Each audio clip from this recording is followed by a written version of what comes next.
Cada decisión que tomas nunca fue completamente tuya, sino el resultado de símbolos que interpretas sin darte cuenta.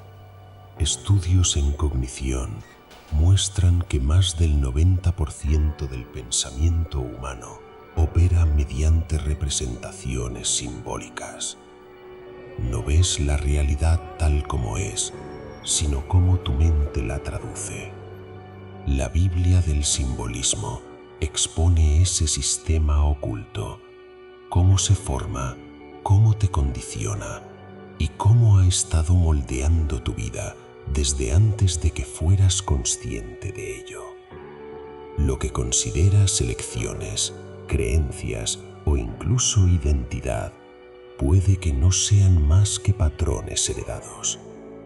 Esta audiolectura no busca respuestas cómodas, busca la verdad y mostrarte lo que normalmente permanece velada a tu percepción. A medida que avances, te sobrecogerás al notar símbolos donde antes solo veías hechos, y una vez que los veas, no podrás dejar de verlos y atar cablos. Porque comprender el símbolo no es solo entender el mundo, es entender las influencias que el mundo tiene sobre ti, es desbloquear ese poder que fue oprimido por fuerzas incognoscibles y darte cuenta de hasta qué punto el mundo te ha estado entendiendo a ti.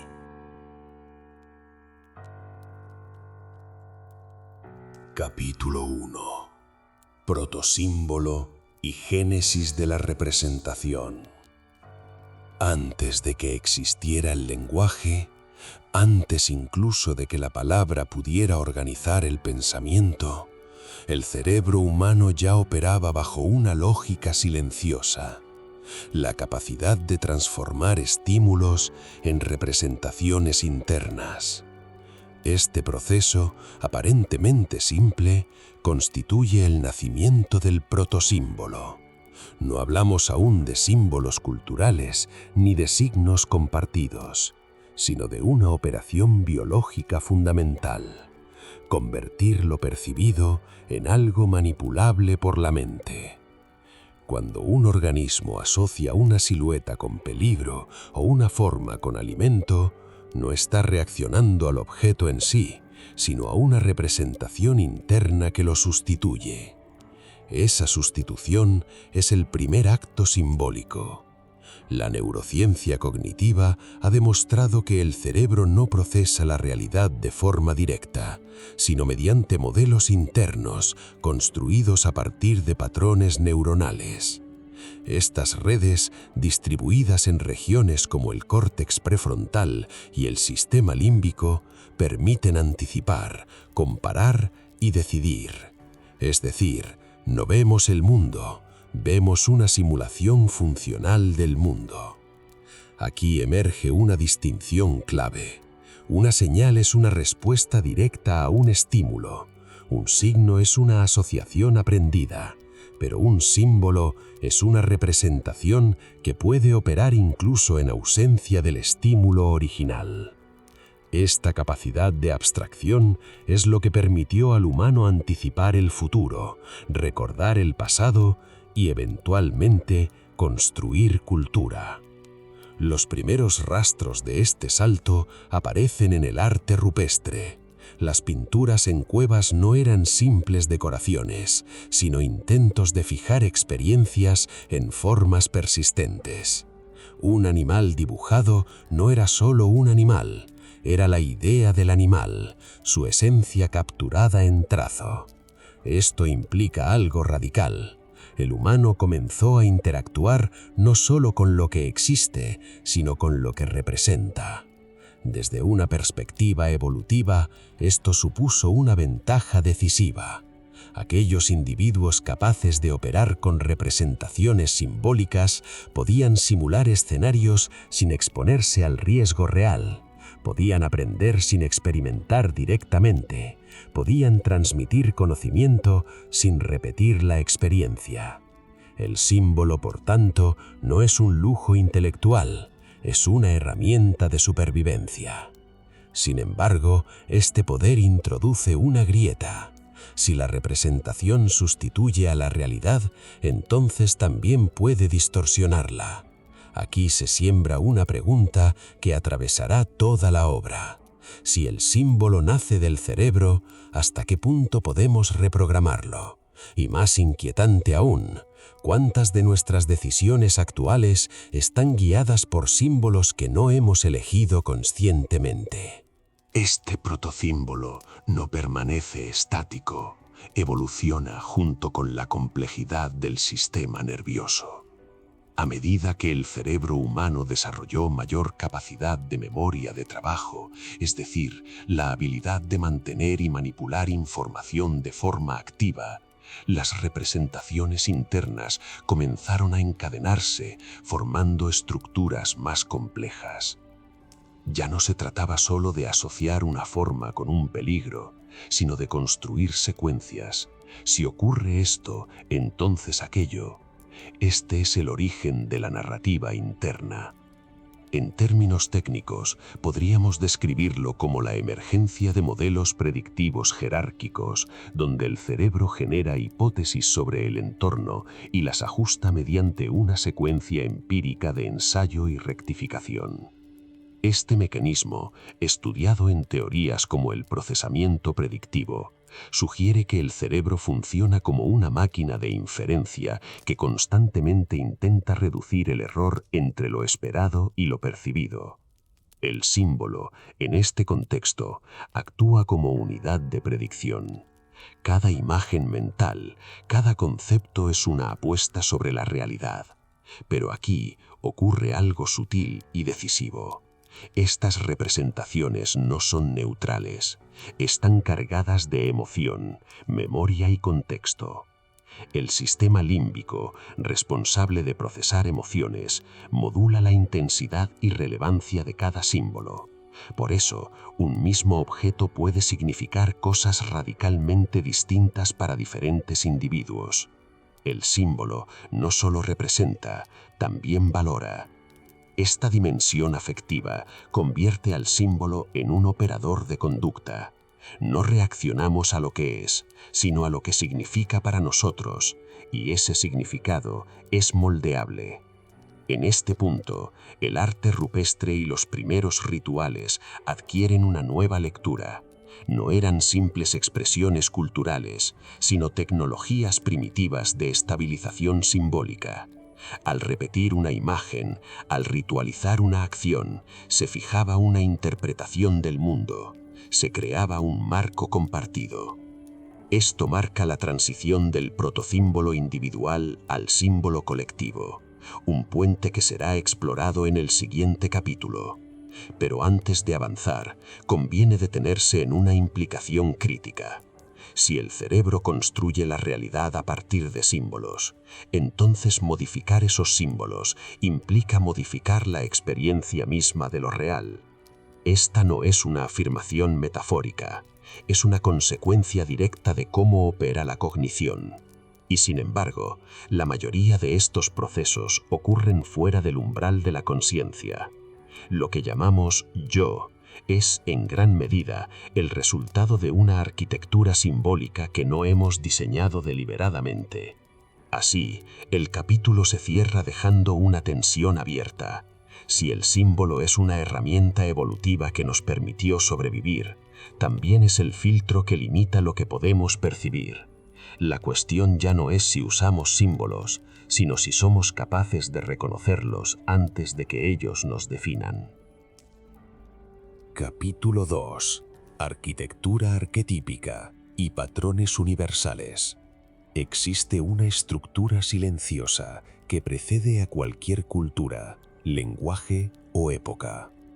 Una especie de molde invisible que organiza la experiencia humana antes incluso de que ésta sea pensada. A esa estructura la llamamos arquetipo, pero no como una idea abstracta o una invención psicológica, sino como un patrón operativo que condiciona la forma en la que percibimos, interpretamos y respondemos al mundo. No se trata de símbolos aprendidos, sino de predisposiciones profundas que emergen de la propia arquitectura del sistema nervioso. Diversos estudios en neurociencia cognitiva sugieren que el cerebro no procesa la realidad como un flujo caótico de datos, sino que la encuadra dentro de configuraciones recurrentes que optimizan la comprensión y la supervivencia. Estas configuraciones son los arquetipos, estructuras de significado que preceden al contenido específico. Carl Gustav Jung, conocido por sus siglas CGJ. Carl Gustav Jung, traducido al español como Carl Gustavo Jung, propuso que estos patrones residen en el inconsciente colectivo, una capa compartida de la psique humana. Sin embargo, reinterpretado desde un enfoque contemporáneo, este concepto puede entenderse como una convergencia entre biología, evolución y cognición. Por ejemplo, la figura del héroe aparece en prácticamente todas las culturas conocidas, desde mitologías antiguas hasta narrativas modernas, no porque exista transmisión directa entre civilizaciones aisladas, sino porque responde a una estructura universal. La necesidad de representar el proceso de transformación, de enfrentamiento con lo desconocido y de retorno con conocimiento adquirido. Este patrón no es cultural, es funcional. Del mismo modo, la dualidad entre luz y oscuridad no solo simboliza bien y mal, sino que refleja una forma básica de categorizar la realidad en términos de seguridad y amenaza, orden y caos. Estos ejes no son elecciones arbitrarias, sino simplificaciones eficientes del entorno que permiten decisiones rápidas. Lo interesante es que estos arquetipos no permanecen estáticos, se actualizan constantemente en función del contexto, pero conservan su forma esencial. Así, un dragón puede transformarse en una inteligencia artificial descontrolada en una narrativa contemporánea, pero sigue representando lo desconocido, lo poderoso y lo potencialmente destructivo. Aquí surge una cuestión inquietante. Si estos patrones son universales, ¿hasta qué punto nuestras ideas son realmente nuestras? La sensación de originalidad podría ser en muchos casos una recombinación de estructuras preexistentes que operan por debajo del umbral consciente. Esto no invalida la creatividad, pero la redefine como un proceso de navegación dentro de un espacio simbólico ya configurado. A medida que avanzamos, comienza a perfilarse una idea clave. El símbolo no es solo una representación, es una activación de estos moldes internos. Cuando un símbolo resuena, no es por su forma externa, sino porque encaja con una estructura arquetípica preexistente. Y sin embargo, queda una incógnita abierta, una fisura en la aparente solidez del sistema. ¿Estos arquetipos son descubiertos como leyes naturales o son impuestos por la propia estructura del cerebro humano, limitando así lo que podemos percibir como real? Para aproximarnos a esta pregunta, es necesario observar cómo estos patrones emergen incluso en ausencia de comunicación cultural. Estudios en antropología comparada han documentado similitudes sorprendentes entre mitologías de regiones geográficamente aisladas, donde aparecen figuras como el sabio, el embaucador o trickster y la Gran Madre, cada una encarnando funciones psicológicas específicas. El trickster, por ejemplo, representa la ruptura de normas, la ambigüedad y la transformación a través del caos. No es simplemente un personaje narrativo, sino una función cognitiva que permite cuestionar estructuras rígidas y adaptarse a lo inesperado.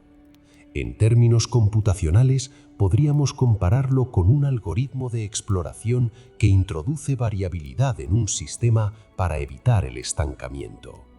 Esta analogía no es casual. En inteligencia artificial, conocida por sus siglas IA, inteligencia artificial, traducido al inglés como Intelligence Artificial, los modelos avanzados operan mediante patrones de reconocimiento que en cierto sentido reflejan una forma primitiva de arquetipos, estructuras recurrentes que organizan la información. Sin embargo, a diferencia de las máquinas, el ser humano no solo reconoce patrones, sino que los experimenta como significado. Aquí es donde el símbolo actúa como puente entre lo biológico y lo experiencial. Cuando una narrativa activa un arquetipo, genera una respuesta emocional que parece trascender lo racional.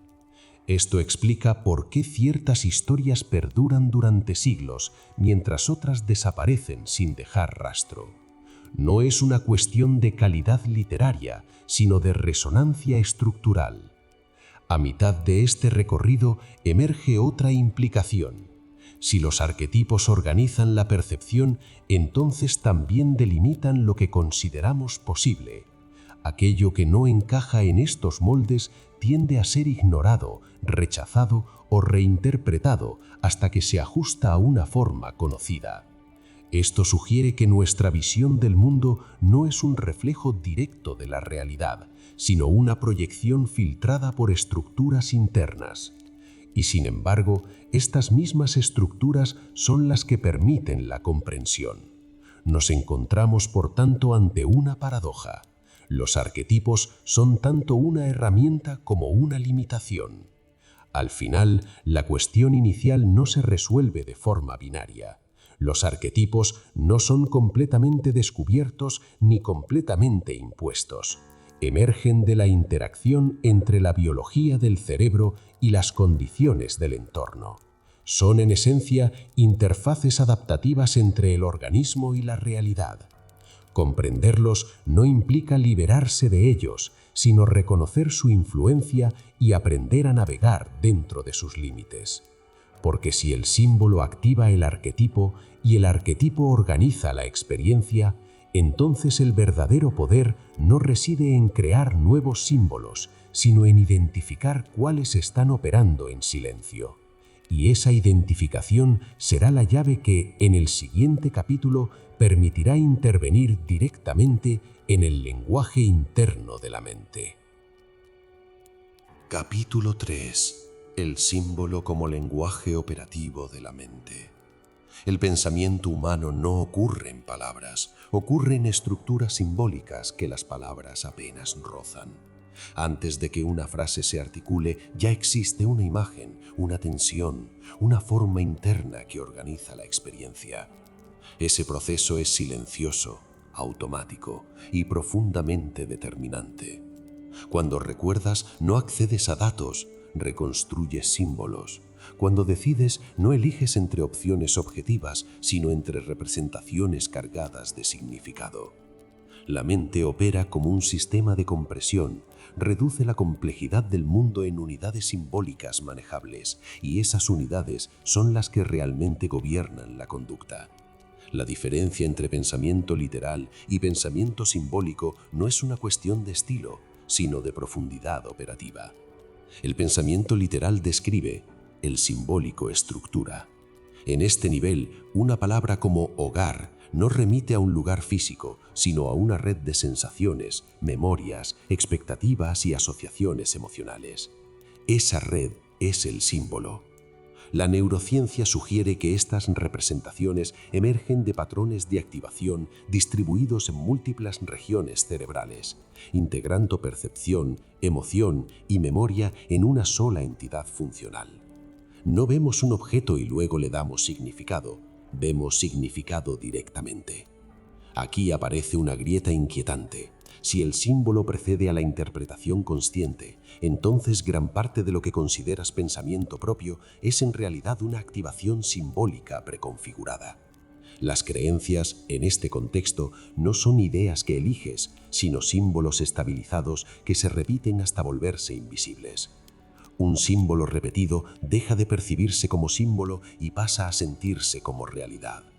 Así se forman identidades. No te defines por lo que sabes, sino por los símbolos que no cuestionas.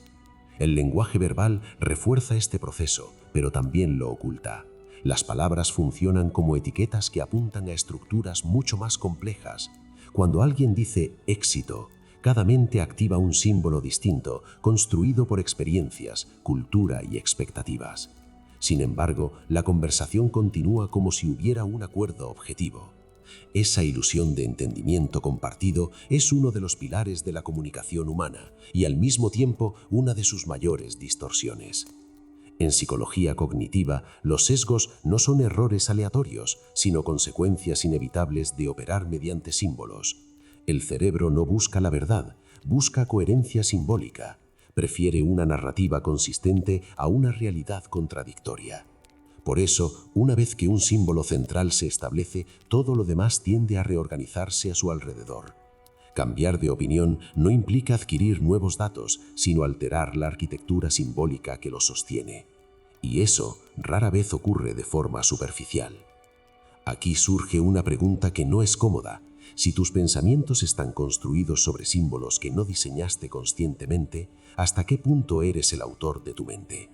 Esta pregunta no es filosófica en el sentido abstracto, es operativa, porque si los símbolos pueden formarse, también pueden modificarse. Pero esa modificación no ocurre en el nivel del discurso, sino en el nivel de la representación interna. No basta con decirse algo distinto, hay que reconstruir el símbolo que lo sostiene.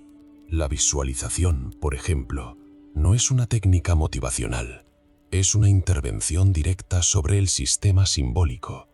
Cuando imaginas con detalle, estás generando patrones neuronales similares a los de la experiencia real, y esos patrones comienzan a integrarse en la red simbólica existente.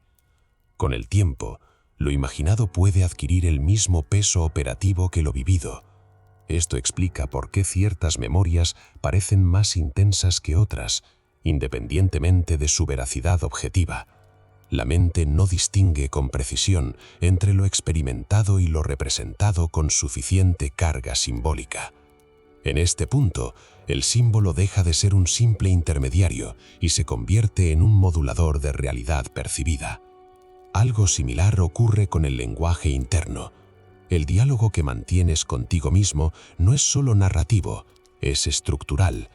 Cada frase activa símbolos y cada símbolo reorganiza estados emocionales y decisiones potenciales.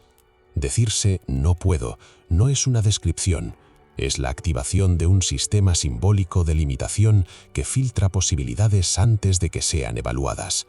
Lo mismo sucede con los símbolos culturales internalizados. Éxito, fracaso, amor, peligro, no son definiciones, son programas. Y como todo programa, pueden ejecutarse, modificarse o desinstalarse, pero solo si se identifican como tales. Aquí aparece una dimensión más sutil. Los símbolos no solo representan la realidad, la anticipan, funcionan como modelos predictivos.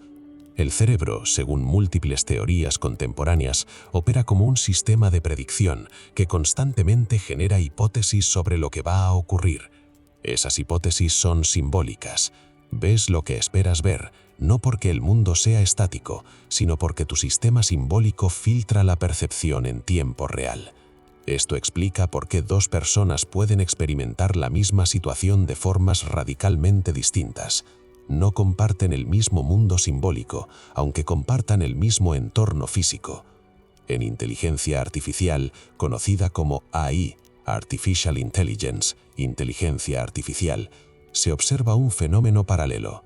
Los sistemas no comprenden en el sentido humano, pero operan sobre representaciones simbólicas que les permiten generar respuestas coherentes. Esto plantea una cuestión inquietante. Si una máquina puede manipular símbolos sin entenderlos, ¿qué significa realmente comprender? Tal vez la comprensión no sea más que la capacidad de operar eficazmente dentro de un sistema simbólico. Y si eso es cierto, entonces la diferencia entre mente humana y sistema artificial no es de naturaleza, sino de grado y complejidad. Volviendo al núcleo de este capítulo, cambiar tus símbolos no es un ejercicio estético, es una reconfiguración de tu interfaz con la realidad. No se trata de pensar en positivo, sino de detectar qué símbolos están activos, cómo se formaron y qué efectos generan. Porque en última instancia no actúas según lo que sabes, sino según lo que tus símbolos te permiten percibir como posible. Y ahí, justo en ese límite invisible entre lo imaginable y lo impensable, es donde se decide el alcance real de tu vida.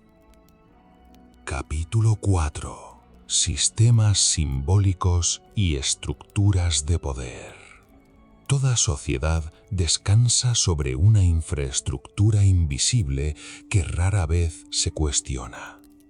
Un entramado de símbolos que define qué es real, qué es valioso y qué es posible. No se trata únicamente de banderas, monedas o credos, sino de acuerdos mentales profundamente arraigados que operan como sistemas operativos culturales. El dinero, por ejemplo, no posee valor intrínseco, es un símbolo consensuado cuya eficacia depende de la confianza colectiva. Lo mismo ocurre con conceptos como nación, ley o identidad. Estos no existen como objetos físicos independientes, sino como construcciones simbólicas sostenidas por la mente humana en red. Desde una perspectiva técnica, podríamos describirlos como sistemas emergentes de representación compartida, estabilizados mediante repetición, educación y refuerzo institucional. La mente individual no inventa estos símbolos, los hereda, los internaliza y los ejecuta. Así, cada persona actúa dentro de un marco simbólico preconfigurado, interpretando la realidad a través de filtros que no eligió conscientemente. Este fenómeno ha sido estudiado en múltiples disciplinas, desde la antropología hasta la psicología cognitiva, revelando que los sistemas simbólicos no solo describen el mundo, sino que lo modelan activamente. En este punto surge una pregunta inquietante. Si lo que consideras real está mediado por símbolos, ¿hasta qué punto tu percepción es autónoma? Las religiones, por ejemplo, han utilizado durante milenios complejos sistemas simbólicos para estructurar la experiencia humana. No se limitan a narrar historias, sino que codifican valores, jerarquías y comportamientos. La cruz, la media luna o el mandala no son meros adornos, sino nodos de significado que activan redes emocionales y cognitivas profundas. Lo mismo ocurre con los símbolos nacionales, himnos, escudos y colores que generan identidad y cohesión, pero también delimitan pertenencia y exclusión. En el ámbito moderno, estos mecanismos no han desaparecido, solo se han sofisticado. La publicidad, por ejemplo, opera como una forma de ingeniería simbólica aplicada. Cada marca construye un universo de significados que trasciende el producto. No se vende un objeto, se vende una identidad. Este proceso se apoya en principios psicológicos bien documentados, como el condicionamiento asociativo y la activación emocional. Un logotipo puede activar recuerdos, aspiraciones o miedos sin necesidad de palabras. En este sentido, el símbolo actúa como un disparador cognitivo que orienta decisiones de forma casi automática. A medida que avanzamos, se hace evidente que los sistemas simbólicos no son neutros, están diseñados, mantenidos y en muchos casos manipulados por estructuras de poder. Gobiernos, corporaciones y élites culturales participan en la creación y difusión de símbolos que legitiman su posición. Esto no implica necesariamente una conspiración explícita, sino un proceso dinámico donde ciertos símbolos se consolidan porque resultan funcionales para determinados intereses. La educación, los medios de comunicación y las plataformas digitales actúan como canales de transmisión simbólica, reforzando narrativas dominantes y desplazando alternativas. Aquí emerge el concepto de hegemonía simbólica, la capacidad de definir qué significados son aceptados como normales o evidentes. Cuando un símbolo alcanza este nivel, deja de percibirse como construcción y se convierte en realidad. Sin embargo, esta estabilidad es frágil. Los sistemas simbólicos pueden cambiar, colapsar o ser reemplazados. La historia está llena de ejemplos donde símbolos antes incuestionables pierden su poder. Imperios que se disuelven, ideologías que se transforman, valores que se reconfiguran. Este dinamismo revela que el poder simbólico no es absoluto, sino contingente. Y en esa contingencia reside una posibilidad, la de intervenir, reinterpretar y rediseñar los símbolos que estructuran la experiencia. Pero para hacerlo, primero hay que verlos. Y verlos implica reconocer que lo evidente no siempre es lo fundamental. En este punto, la atención se desplaza hacia un aspecto más sutil, la ingeniería simbólica en entornos contemporáneos. Las plataformas digitales han introducido una nueva capa de complejidad, donde los símbolos no solo se transmiten, sino que se optimizan en tiempo real. Algoritmos analizan patrones de comportamiento para ajustar qué símbolos ves, cuándo los ves y cómo los interpretas. Este proceso, conocido como personalización algorítmica, no crea símbolos desde cero, sino que amplifica ciertos significados sobre otros. El resultado es una realidad fragmentada, donde diferentes individuos habitan universos simbólicos parcialmente distintos. Este fenómeno ha sido estudiado bajo el concepto de burbujas de filtro, donde la exposición selectiva refuerza creencias preexistentes. Desde una perspectiva cognitiva, esto reduce la disonancia, pero también limita la capacidad de cuestionamiento. En otras palabras, el sistema simbólico se vuelve más eficiente, pero menos flexible. Paralelamente, emerge la memítica, un campo que estudia cómo los símbolos se replican y evolucionan de forma análoga a los genes. Un meme no es solo una imagen o una frase, sino una unidad de información simbólica que compite por atención. Su éxito depende de su capacidad para ser recordado, compartido y reinterpretado. En este entorno, el poder no reside únicamente en quien crea símbolos, sino en quien logra que se propaguen. Esto introduce una dimensión descentralizada del poder simbólico, donde individuos y comunidades pueden influir en narrativas globales. Sin embargo, esta aparente democratización convive con estructuras altamente centralizadas que controlan los canales de distribución. Así, el símbolo se convierte en un campo de batalla donde convergen intereses, percepciones y tecnologías. En este contexto, comprender los sistemas simbólicos deja de ser una curiosidad intelectual y se convierte en una herramienta estratégica. Permite identificar cuándo una idea es propia y cuándo ha sido inducida, cuándo una emoción responde a una experiencia directa y cuándo ha sido activada por un estímulo simbólico diseñado. Este nivel de conciencia no elimina la influencia, pero la hace visible, y en esa visibilidad surge un margen de acción. La pregunta que queda suspendida no es trivial. Si los símbolos pueden diseñarse, transmitirse y optimizarse, ¿quién está diseñando los que configuran tu percepción en este momento? Y más aún, ¿qué ocurriría si aprendieras a intervenir en ese proceso? Capítulo 5. Simbolismo esotérico y conocimiento velado. Desde las primeras civilizaciones complejas, el conocimiento no fue simplemente acumulado, sino cuidadosamente filtrado.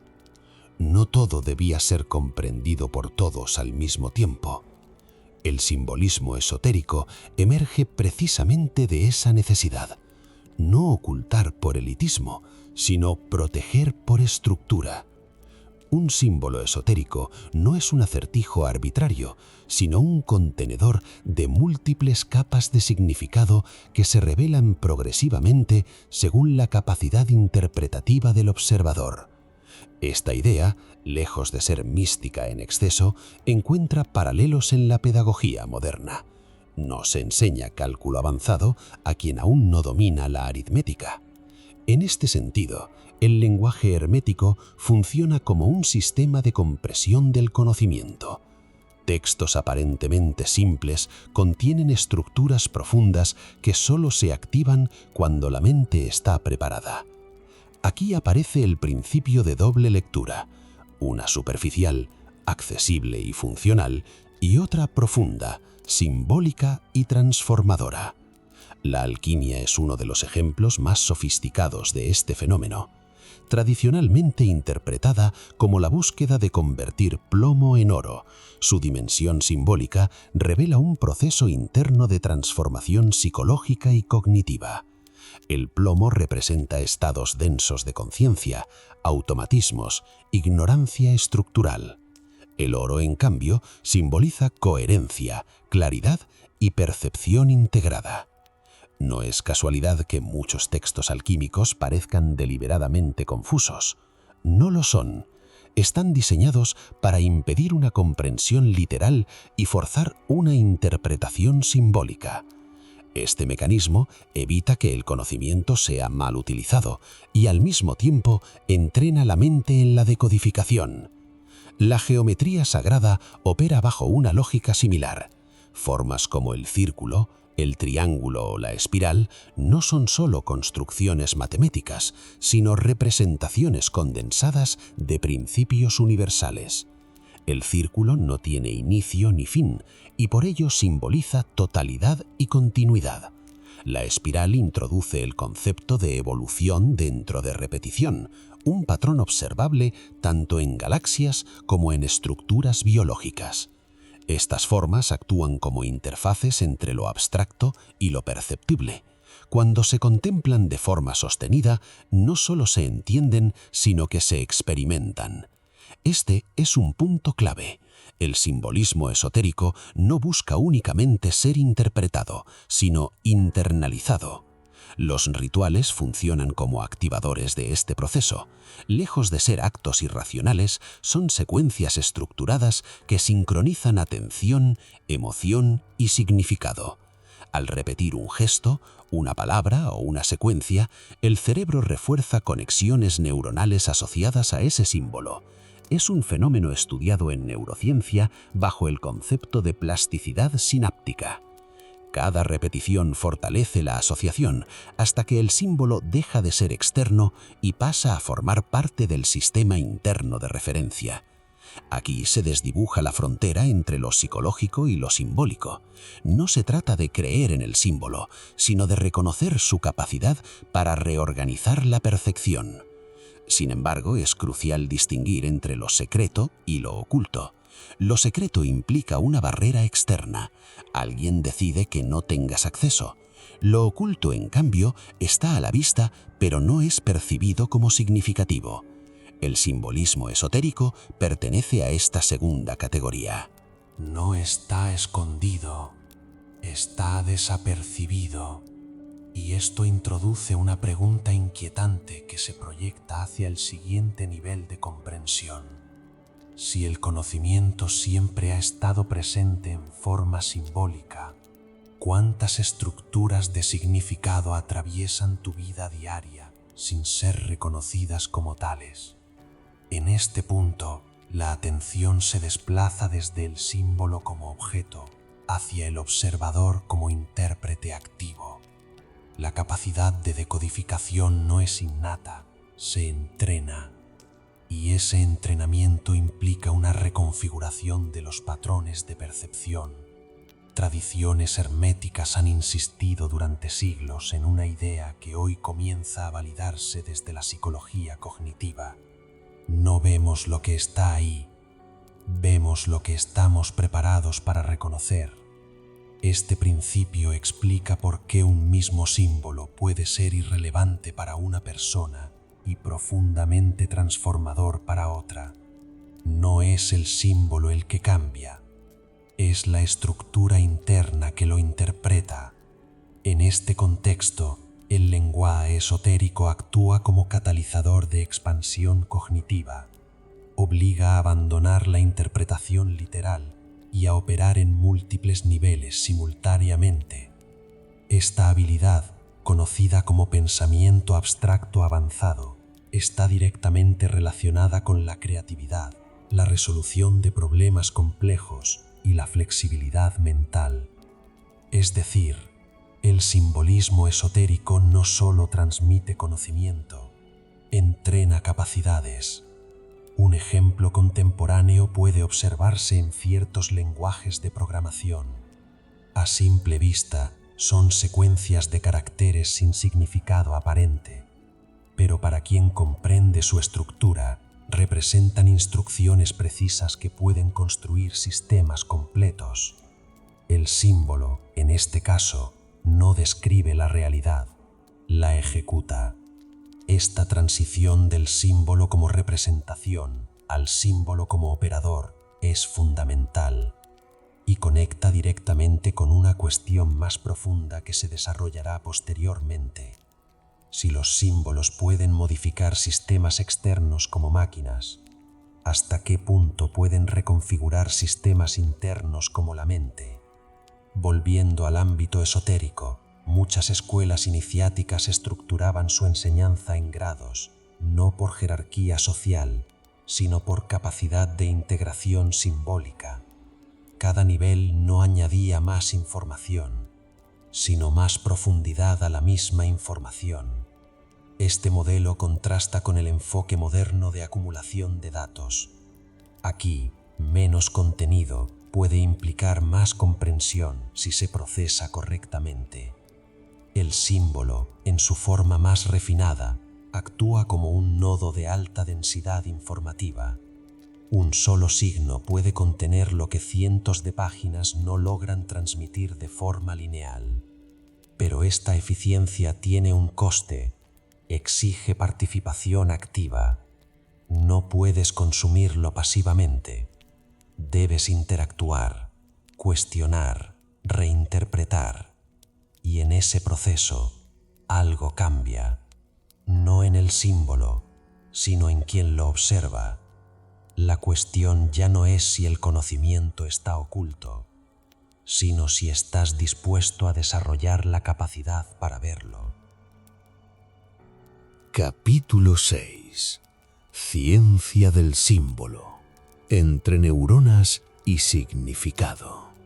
El símbolo no es una abstracción etérea flotando en la cultura, sino un fenómeno anclado en la biología.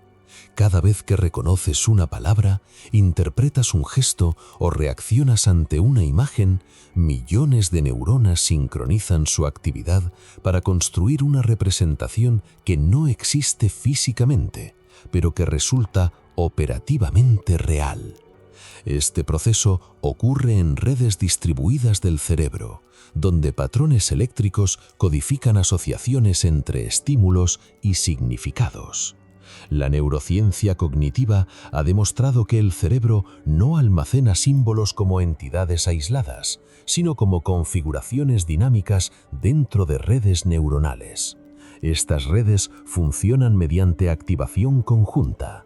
Cuando ves fuego, no solo percibes luz y calor, sino también peligro, memoria, emoción y acción potencial. El símbolo emerge de esa convergencia. En términos técnicos, esto se denomina representación distribuida, un principio fundamental en modelos de redes neuronales artificiales y biológicas. La memoria simbólica no es un archivo estático, sino un sistema de reconstrucción. Cada vez que recuerdas un símbolo, lo reescribes ligeramente. Este fenómeno, conocido como reconsolidación, implica que el significado nunca es fijo, sino moldeable. Por eso, dos personas pueden compartir un mismo símbolo, pero vivirlo de manera radicalmente distinta. Experimentos en psicología han demostrado que la exposición repetida a un mismo estímulo puede alterar su carga simbólica, dependiendo del contexto emocional. Un símbolo no es lo que es, sino lo que activa. En este punto, la frontera entre lo subjetivo y lo objetivo comienza a desdibujarse.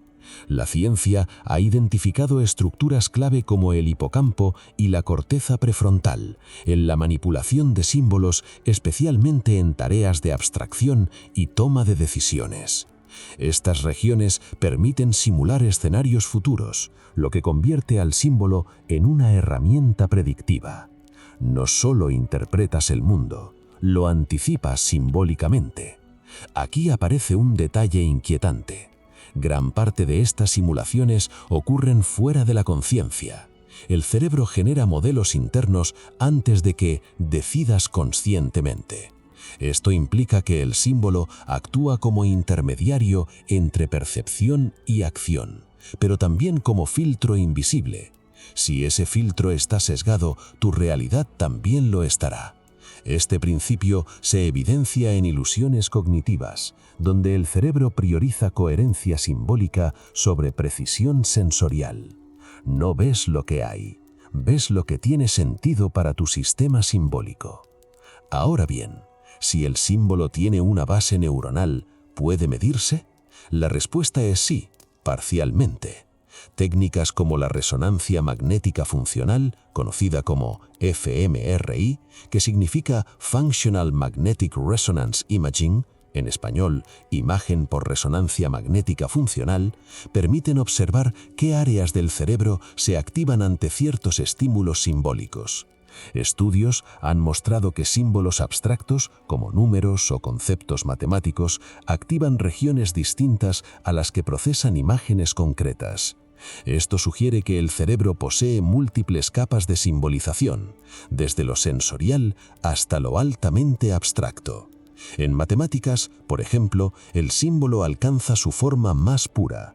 Una ecuación no describe directamente la realidad, sino que la modela mediante relaciones simbólicas. Sin embargo, esas relaciones permiten predecir fenómenos físicos con una precisión asombrosa. Aquí el símbolo deja de ser una representación y se convierte en una herramienta operativa. La pregunta entonces cambia. ¿El símbolo describe la realidad o la construye funcionalmente? Este mismo principio se ha trasladado al campo de la inteligencia artificial. Los sistemas actuales, especialmente los basados en redes neuronales profundas, procesan información mediante representaciones internas que pueden considerarse simbólicas, en un sentido funcional, aunque no consciente. En el ámbito de la inteligencia artificial surge un debate crucial. ¿Procesar símbolos equivale a comprenderlos? Sistemas avanzados pueden identificar patrones, traducir idiomas o generar texto coherente, pero esto no implica necesariamente que entiendan en el sentido humano. Aquí entra el concepto de semántica, la relación entre símbolo y significado. En humanos, esta relación está ligada a experiencia corporal, emoción y contexto. En máquinas es puramente estadística. Sin embargo, el resultado puede ser sorprendentemente similar en apariencia. Este fenómeno ha llevado a cuestionar si la comprensión es una propiedad emergente de suficiente complejidad o si requiere algo más, como consciencia. Volviendo al cerebro, la integración simbólica no ocurre de forma aislada, sino en interacción constante con el cuerpo. La teoría de la cognición encarnada propone que el significado no reside únicamente en el cerebro, sino en la relación cerebro, cuerpo y entorno. Por ejemplo, el concepto de peso no es solo una idea abstracta, sino una experiencia física internalizada que luego se simboliza. Esto implica que los símbolos están anclados en la acción. No son solo representaciones, son potenciales de comportamiento. Este enfoque conecta con estudios que muestran cómo gestos, postura y entorno influyen en la interpretación simbólica. El significado no está dentro ni fuera, sino en la interacción. A este punto, el símbolo deja de ser una herramienta pasiva y se convierte en un proceso activo de construcción de realidad. Cada percepción es una inferencia, una hipótesis que el cerebro valida o corrige en tiempo real. Este modelo, conocido como procesamiento predictivo, sugiere que el cerebro constantemente anticipa lo que va a percibir y ajusta sus símbolos en función del error entre expectativa y realidad. En otras palabras, vivimos en un flujo continuo de predicción y corrección simbólica. Esto explica por qué el aprendizaje es esencialmente un proceso de refinamiento simbólico.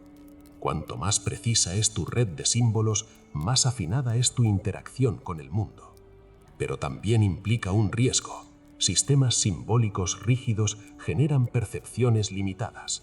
Aquí se conecta con una idea que se desarrollará más adelante. Si puedes modificar tus símbolos internos, puedes alterar tu forma de percibir, decidir y actuar. La ciencia no niega el misterio del símbolo, lo redefine, lo sitúa en un terreno donde lo medible y lo intangible coexisten.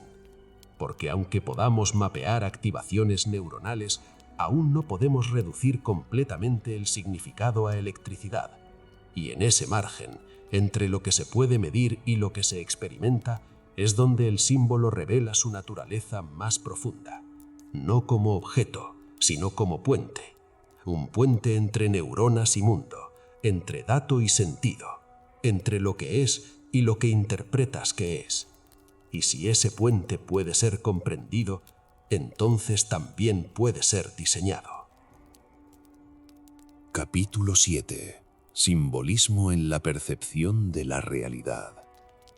La realidad no llega a ti en bruto, no se presenta como un flujo puro de datos objetivos esperando ser observado. Lo que experimentas es una reconstrucción activa, una interpretación simbólica que tu sistema nervioso elabora en tiempo real. Cada color, cada sonido, cada forma no es la cosa en sí, sino una traducción. El cerebro no ve, infiere, no escucha, predice, no toca, interpreta. Este principio, respaldado por modelos contemporáneos como el procesamiento predictivo, sugiere que la percepción no es reactiva, sino anticipatoria. En otras palabras, no percibes el mundo tal como es, sino como esperas que sea, utilizando símbolos internos que actúan como plantillas de interpretación. Aquí emerge una grieta inquietante. Si lo que ves está mediado por símbolos, entonces la realidad que habitas es, en gran medida, una construcción. Las ilusiones ópticas no son errores del sistema, son revelaciones de su funcionamiento. Cuando dos líneas idénticas parecen distintas por el contexto que las rodea, no es la vista la que falla, sino el modelo simbólico que prioriza coherencia sobre exactitud.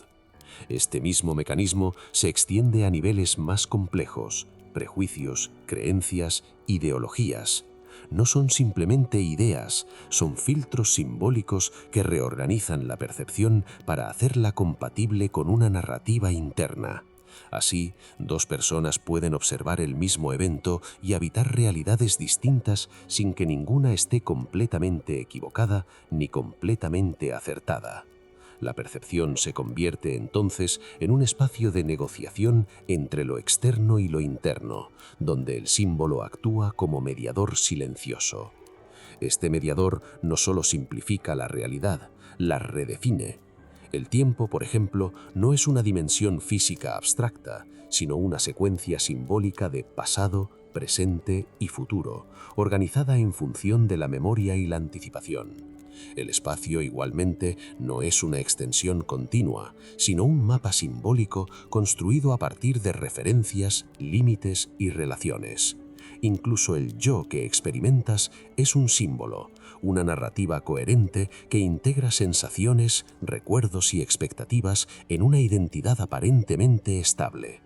Pero si todo esto es una construcción, surge la pregunta inevitable: ¿hasta qué punto es fiable? La respuesta no es binaria. La percepción simbólica no busca la verdad absoluta, busca la funcionalidad. Un modelo que permite sobrevivir, anticipar peligros y tomar decisiones eficaces es suficiente, aunque no sea completamente fiel a la realidad subyacente. Aquí se revela una idea clave. La verdad operativa y la verdad ontológica no son necesariamente la misma cosa. La primera te permite actuar, La segunda podría ser inaccesible en su totalidad. En este punto, el símbolo deja de ser un simple intermediario y se convierte en el entorno mismo en el que habitas cognitivamente. No estás dentro del mundo, estás dentro de un modelo del mundo. Y ese modelo puede ser modificado. Esta posibilidad abre un territorio tanto peligroso como poderoso. Si la percepción depende de estructuras simbólicas, entonces alterar esas estructuras implica alterar la experiencia de la realidad. Este principio es utilizado de forma explícita o implícita en múltiples dominios, desde la terapia cognitiva hasta la propaganda, desde la meditación hasta el diseño de interfaces digitales. Cambiar el significado asociado a un estímulo puede transformar completamente la respuesta emocional y conductual. Un ejemplo sencillo. Una misma situación, interpretada como amenaza, genera ansiedad. Reinterpretada como desafío, genera activación y enfoque. El estímulo no ha cambiado, el símbolo sí. Sin embargo, este poder también introduce vulnerabilidad. Sistemas simbólicos externos pueden ser implantados o reforzados hasta el punto de sustituir la interpretación autónoma. Aquí entran en juego los medios de comunicación, las narrativas colectivas y los entornos digitales que no solo transmiten información, sino que configuran marcos simbólicos desde los cuales esa información adquiere sentido. La repetición, la carga emocional y la coherencia narrativa actúan como mecanismos de fijación simbólica. Con el tiempo, estos marcos dejan de percibirse como interpretaciones y pasan a experimentarse como realidad evidente. Este fenómeno plantea una cuestión crítica. ¿Eres consciente de los símbolos que estructuran tu percepción o simplemente operas dentro de ellos? La neurociencia sugiere que gran parte de estos procesos son automáticos, pero no inmutables. La plasticidad neuronal permite reconfigurar asociaciones, debilitar patrones y construir nuevos mapas simbólicos. Este proceso no es inmediato ni trivial, requiere atención sostenida, exposición a nuevas perspectivas y, en muchos casos, una ruptura inicial con la narrativa dominante. Sin embargo, el resultado es significativo. Una percepción más flexible, menos rígida, capaz de adaptarse sin colapsar ante la incertidumbre. En última instancia, la pregunta no es si la realidad es una ilusión, sino qué tipo de ilusión es útil habitar. Porque si toda percepción es simbólica, entonces la clave no está en eliminar el símbolo, sino en comprenderlo, afinarlo y, cuando sea necesario, rediseñarlo.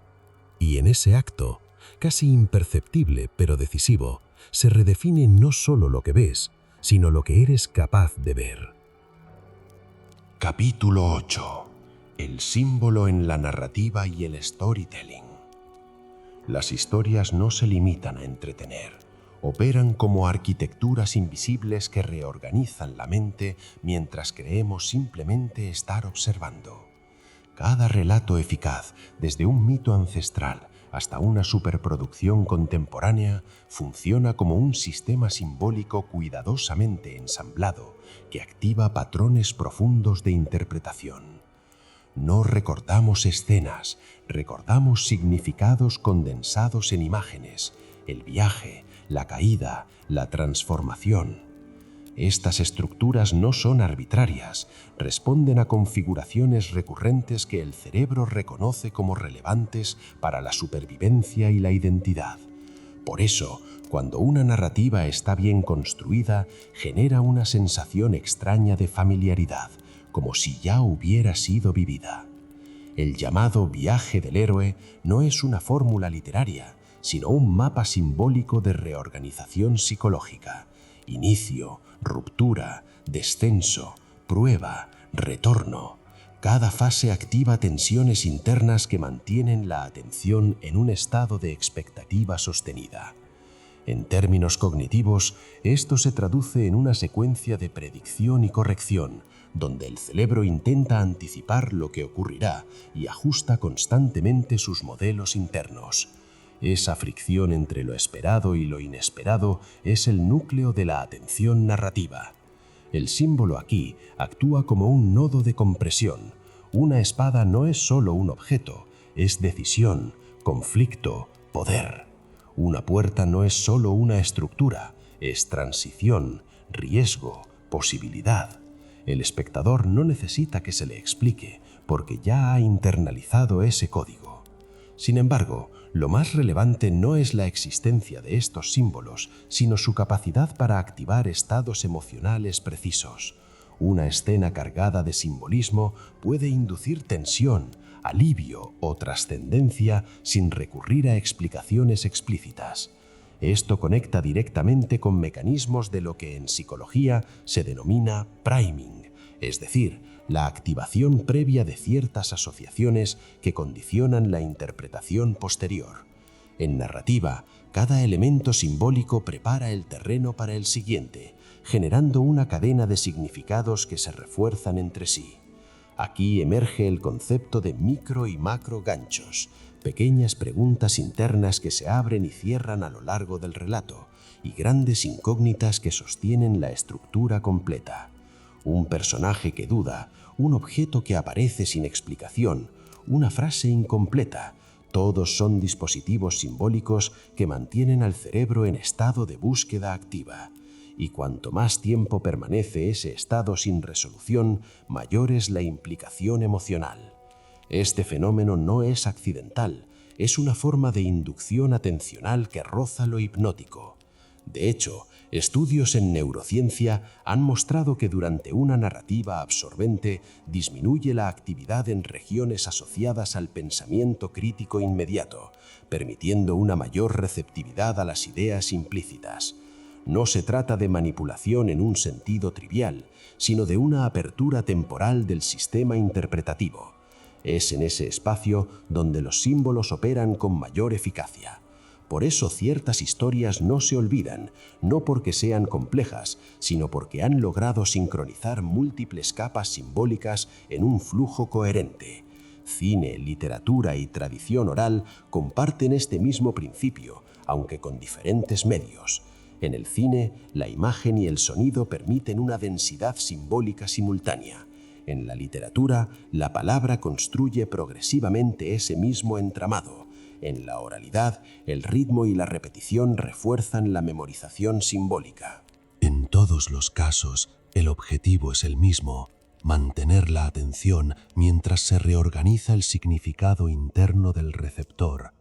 Pero aquí surge una cuestión más profunda. Si las historias pueden moldear la percepción, ¿hasta qué punto nuestras propias narrativas internas han sido diseñadas por estructuras simbólicas externas? Esta pregunta abre una dimensión menos evidente, pero más influyente. El storytelling no solo está en los relatos que consumimos, sino en la forma en que interpretamos nuestra propia vida. Cada individuo construye una narrativa personal compuesta por símbolos internalizados: éxito, fracaso, identidad, propósito. Estos no son hechos objetivos, sino interpretaciones simbólicas que guían decisiones y emociones. Cuando alguien se percibe como en lucha, en ascenso o bloqueado, está utilizando marcos narrativos que condicionan su comportamiento. Aquí el símbolo deja de ser un elemento externo y se convierte en un operador interno. La diferencia entre una historia que transforma y una que se olvida radica en su capacidad de integrarse en esa narrativa personal. Por eso las historias más poderosas no imponen significados, los sugieren, permitiendo que el receptor los complete con su propia estructura simbólica. Este proceso genera una ilusión de descubrimiento que refuerza la aceptación del mensaje. En términos técnicos, se trata de una cocreación interpretativa. El cerebro no recibe la historia, la reconstruye, y en esa reconstrucción adapta los símbolos a su propio mapa interno. De ahí que una misma narrativa pueda tener efectos radicalmente distintos en diferentes personas. Sin embargo, existen patrones que aumentan la probabilidad de impacto: contraste, ambigüedad controlada, repetición con variación y resolución diferida. Estos elementos crean una dinámica de tensión y liberación que mantiene el sistema cognitivo comprometido. En el ámbito del cine, esto se traduce en estructuras donde cada escena no solo avanza la trama, sino que reconfigura el significado de las anteriores. Un objeto que parecía irrelevante adquiere centralidad, una frase cobra nuevo sentido, un personaje revela una dimensión oculta. Este efecto de recontextualización es uno de los mecanismos más potentes del simbolismo narrativo, porque obliga al cerebro a reorganizar su interpretación, generando una sensación de revelación. Y esa sensación es adictiva. En plataformas digitales, este principio ha evolucionado en formatos comprimidos, vídeos cortos, secuencias rápidas, estímulos intensos. Sin embargo, la lógica esencial sigue siendo la misma. Cada contenido intenta capturar atención mediante un gancho inicial, sostenerla con variaciones simbólicas y cerrarla con una recompensa interpretativa. Lo que cambia es la velocidad, no la estructura. Esto plantea un escenario donde la exposición constante a narrativas simbólicas fragmentadas puede alterar la forma en que construimos significado, favoreciendo interpretaciones rápidas pero menos profundas. Aún así, el mecanismo esencial permanece intacto, el símbolo sigue siendo el vehículo. Comprender esto no implica dejar de consumir historias, sino empezar a verlas como lo que realmente son, sistemas de programación simbólica. Y en ese reconocimiento emerge una posibilidad inquietante y poderosa a la vez. Si puedes identificar los símbolos que te afectan, también puedes rediseñar aquellos que utilizas para contarte a ti mismo quién eres y hacia dónde vas. Capítulo 9. Ingeniería simbólica aplicada. Existe un punto en el que el símbolo deja de ser objeto de estudio y se convierte en herramienta de intervención. Ese punto marca el inicio de la ingeniería simbólica, el arte y la ciencia de diseñar, modificar y desplegar estructuras de significado con un propósito concreto.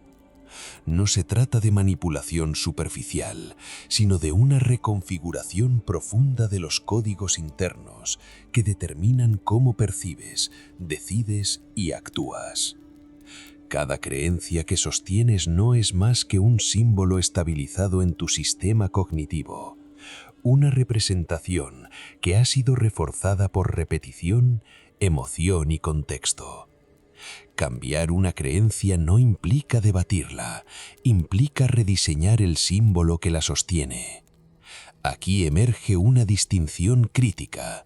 No operas directamente sobre la realidad, operas sobre los modelos simbólicos que interpretan esa realidad, y esos modelos son maleables.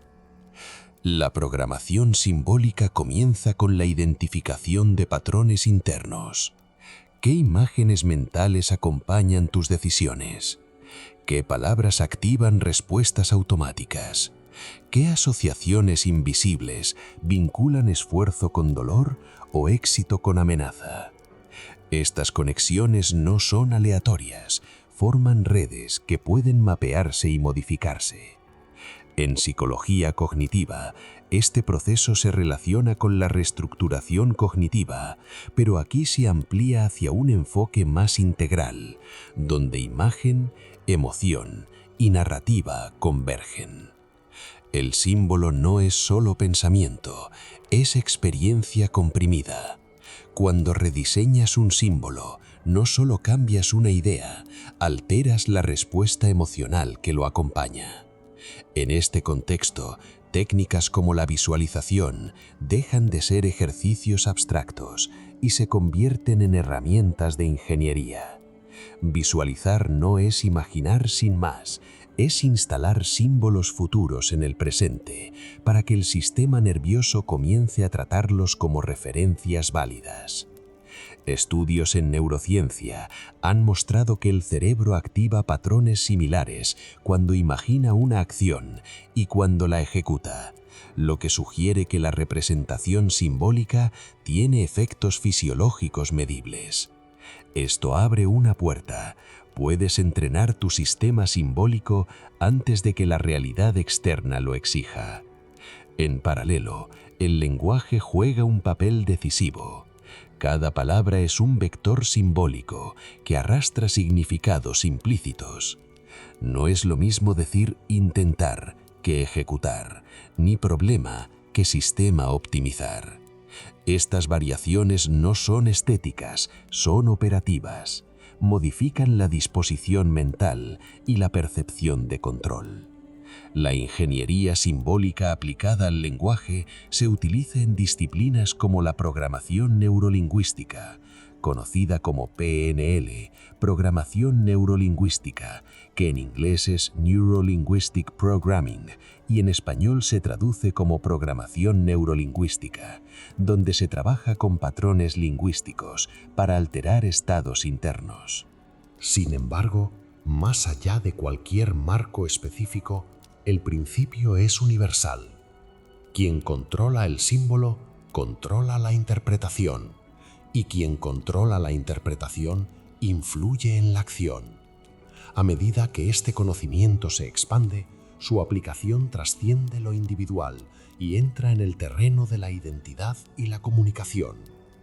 El concepto de branding, por ejemplo, no es otra cosa que ingeniería simbólica aplicada a la percepción colectiva. Una marca no vende productos, instala símbolos en la mente del observador. Colores, formas, tipografías y narrativas se combinan para generar asociaciones específicas: confianza, innovación, exclusividad o pertenencia. Este mismo principio puede aplicarse a nivel personal. Tu identidad pública y privada está compuesta por símbolos que puedes rediseñar deliberadamente. La forma en que te describes, las historias que cuentas sobre tu pasado y las imágenes que proyectas hacia el futuro configuran un sistema coherente que otros interpretan y al que tú mismo respondes. Cambiar tu identidad no es un acto espontáneo, es un proceso de ingeniería simbólica sostenida. En el ámbito de la persuasión, este conocimiento adquiere una dimensión aún más precisa. La comunicación eficaz no transmite datos, activa símbolos en la mente del receptor. Un mensaje es eficaz cuando logra conectar con estructuras simbólicas preexistentes y reconfigurarlas sin resistencia. Esto explica por qué ciertos discursos generan adhesión inmediata, mientras otros, aunque lógicamente correctos, fracasan. No es una cuestión de verdad, sino de resonancia simbólica. Aquí aparecen estrategias como el encuadre, donde el mismo hecho se presenta bajo diferentes símbolos para alterar su interpretación, o la metáfora, que permite transferir significado de un dominio conocido a uno desconocido. Finalmente, la ingeniería simbólica converge en un punto clave: la arquitectura de objetivos. La mayoría de las metas fracasan no por falta de capacidad, sino por una representación simbólica deficiente. Objetivos vagos generan símbolos débiles. Objetivos concretos, visuales y emocionalmente cargados generan símbolos robustos que guían la acción de forma casi automática. Cuando defines un objetivo con precisión simbólica, reduces la fricción interna y alineas percepción, emoción y conducta. A este nivel, la pregunta ya no es si puedes cambiar tu realidad, sino cómo estás codificando esa realidad en tu sistema simbólico. Y justo cuando parece que el dominio es posible, surge una inquietud más profunda. Si puedes rediseñar tus símbolos, ¿hasta qué punto siguen siendo tuyos o forman parte de un sistema mayor que también te está diseñando a ti? Capítulo 10. Simbolismo contemporáneo y era digital. El símbolo no ha desaparecido en la modernidad. Se ha mutado, se ha comprimido y acelerado hasta convertirse en unidades mínimas de transmisión cultural capaces de atravesar el planeta en segundos. Donde antes había relieves en piedra o manuscritos cifrados, hoy existen interfaces, iconos y fragmentos visuales que operan con una eficacia casi invisible. El emoji no es una simple representación emocional. Es un condensador semántico que sustituye palabras, reduce ambigüedad y sincroniza estados internos entre individuos sin necesidad de lenguaje complejo. Este fenómeno revela algo más profundo. La mente humana sigue prefiriendo estructuras simbólicas compactas frente a explicaciones extensas. En paralelo, surge la memética, disciplina que estudia cómo las ideas se replican y evolucionan como si fueran organismos. Un meme no es solo humor, es una unidad simbólica autorreplicante que compite por atención dentro de un ecosistema cognitivo saturado. Richard Dawkins introdujo el término meme como análogo cultural del gen, pero en la era digital este concepto ha alcanzado una dimensión operativa. Los memes no solo se propagan, sino que modifican percepciones colectivas, alteran narrativas políticas y configuran identidades generacionales. Cada imagen viral contiene capas de significado que solo son descifrables dentro de un contexto compartido, creando así comunidades simbólicas implícitas. Al mismo tiempo, las interfaces digitales se han convertido en el nuevo alfabeto del comportamiento humano. Cada botón, cada color, cada animación está diseñado para guiar decisiones sin necesidad de instrucciones explícitas.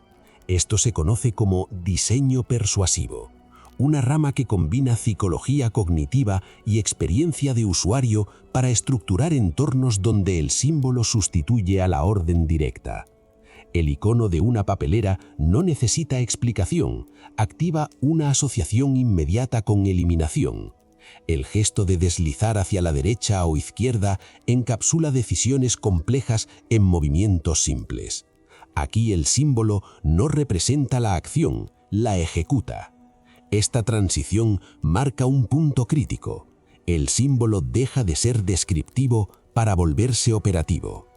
En este entorno, los algoritmos juegan un papel central. Aunque no son símbolos en sí mismos, procesan y priorizan estructuras simbólicas para determinar qué contenido se vuelve visible.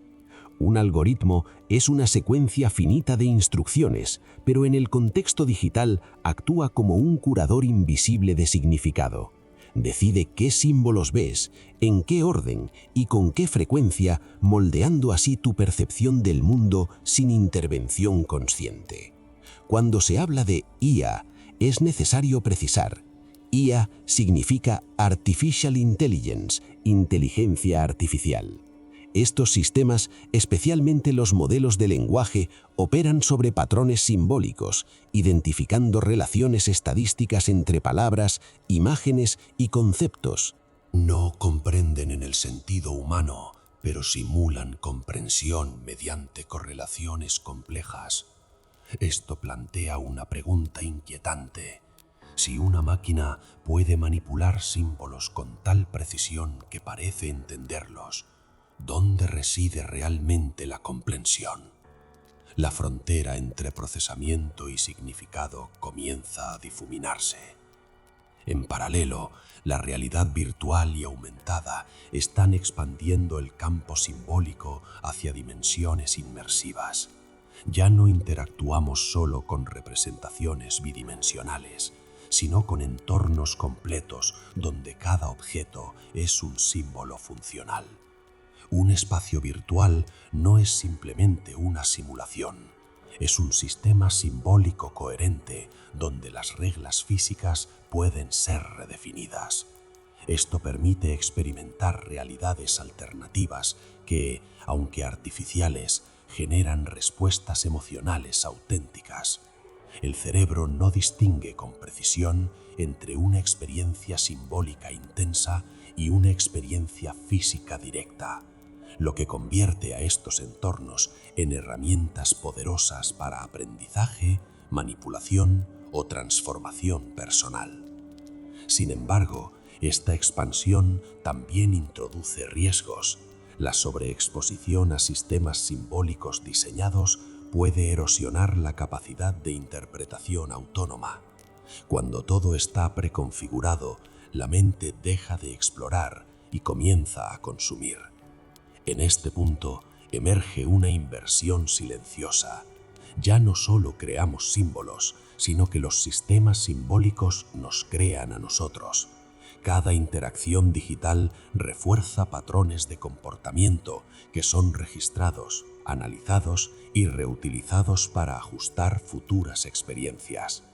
Es un bucle de retroalimentación donde el individuo y el sistema coevolucionan. La identidad digital se convierte así en una construcción simbólica dinámica, fragmentada en perfiles, historiales y preferencias. Lo que eres en línea no es una representación exacta de ti, sino una síntesis de datos interpretados por sistemas externos. Y, sin embargo, esa síntesis influye en cómo te perciben otros y, eventualmente, en cómo te percibes a ti mismo. Este fenómeno conecta directamente con una cuestión más profunda que será abordada en el siguiente capítulo. Si toda percepción está mediada por símbolos y estos símbolos son ahora diseñados, filtrados y optimizados por sistemas artificiales, ¿existe todavía una experiencia no mediada de la realidad? La era digital no ha eliminado el misterio del símbolo, lo ha amplificado hasta un punto donde distinguir entre lo natural y lo construido se vuelve cada vez más complejo. Aquí no termina la evolución simbólica, aquí comienza su fase más decisiva. Capítulo 11. Ontología del símbolo y realidad última. Si todo lo que percibes pasa por un filtro simbólico, entonces la pregunta deja de ser ¿qué es real? Y pasa a ser ¿cómo se construye lo real dentro de ti? El símbolo no actúa como un simple intermediario entre el mundo y la mente, sino como operador ontológico. No solo representa la realidad, la configura activamente. Cada forma, cada palabra, cada imagen mental que utilizas no apunta únicamente a algo externo, sino que delimita lo que puedes experimentar como existente. En filosofía del lenguaje, esta idea aparece cuando se cuestiona si el significado reside en las cosas o en los sistemas que usamos para interpretarlas. Sin embargo, aquí damos un paso más. El símbolo no describe el mundo, lo instancia en la conciencia. Cuando nombras algo, no solo lo identificas, lo estabilizas dentro de un marco de sentido. Sin ese acto simbólico, la experiencia sería un flujo caótico, imposible de segmentar, imposible de comprender. Por eso, distintas culturas no solo interpretan el mundo de manera diferente, literalmente habitan realidades distintas, porque sus sistemas simbólicos generan diferentes estructuras de percepción. La pregunta crítica emerge entonces con precisión incómoda. ¿Existe una realidad independiente del símbolo o toda realidad accesible está inevitablemente mediada por él? La neurociencia sugiere que el cerebro no accede directamente al entorno, sino que construye modelos internos a partir de estímulos incompletos. Estos modelos son esencialmente simbólicos, representaciones comprimidas que permiten operar con eficiencia. Lo que llamas mundo es en gran medida una simulación funcional generada por tu sistema nervioso. Esto no implica que nada exista fuera, sino que lo que experimentas siempre está traducido. El símbolo es ese traductor. Y como todo traductor, no es neutro. Selecciona, simplifica, distorsiona, pero también posibilita. Sin él no habría ciencia, ni lenguaje, ni identidad. Ahora bien, si el símbolo construye la realidad percibida, entonces modificar el sistema simbólico implica modificar la realidad vivida. Este es el punto donde convergen tradiciones filosóficas, prácticas contemplativas y modelos cognitivos modernos. Cambiar el símbolo no es una metáfora de desarrollo personal, es una reconfiguración estructural del campo de experiencia. Lo que antes parecía imposible puede volverse evidente, no porque el mundo haya cambiado, sino porque el marco simbólico que lo interpretaba ha sido sustituido. Aquí aparece otra capa, la unidad subyacente. A pesar de la diversidad de símbolos en culturas, épocas y disciplinas, existen patrones recurrentes que sugieren una base común. Geometrías, proporciones, dualidades, ciclos, desde ecuaciones matemáticas hasta mandalas, desde códigos informáticos hasta mitologías antiguas, emerge una sospecha persistente. Distintos lenguajes, misma estructura profunda. Esto ha llevado a algunos a proponer que el símbolo no es una invención humana, sino un descubrimiento progresivo de una arquitectura inherente a la realidad misma. Si esto es cierto, entonces el símbolo no solo media entre mente y mundo, sino que ambos comparten una misma lógica estructural. La realidad sería en cierto sentido legible, porque ya está organizada de forma simbólica antes de ser percibida. La física moderna, especialmente en sus interpretaciones más abstractas, describe el universo mediante estructuras matemáticas altamente simbólicas. No se trata de metáforas, sino de modelos que predicen con precisión comportamientos observables. Aquí el símbolo alcanza su forma más pura, no imagen, no palabra, sino relación formal. Y sin embargo, incluso a este nivel sigue siendo una representación. La cuestión ontológica persiste. ¿Estamos descubriendo el código de la realidad o imponiendo uno que funciona? La respuesta más honesta es que ambas cosas ocurren simultáneamente. El observador no es pasivo, participa en la construcción de lo observado. Este principio, presente en las interpretaciones de la mecánica cuántica, sugiere que el acto de medir influye en el resultado. Traducido al lenguaje simbólico, la forma en que interpretas condiciona lo que puedes detectar. Así, el símbolo se convierte en una interfaz bidireccional. No solo recibes información, también la configuras. En este punto se resuelve el macrogancho que ha atravesado toda la obra. No eres un espectador atrapado en un sistema simbólico impuesto, sino un agente capaz de reconocer, cuestionar y rediseñar ese sistema. La libertad no consiste en escapar de los símbolos, algo imposible, sino en adquirir conciencia sobre ellos y utilizarlos deliberadamente. Cuando comprendes que toda identidad, toda creencia, toda narrativa personal está estructurada simbólicamente, se abre un margen de intervención.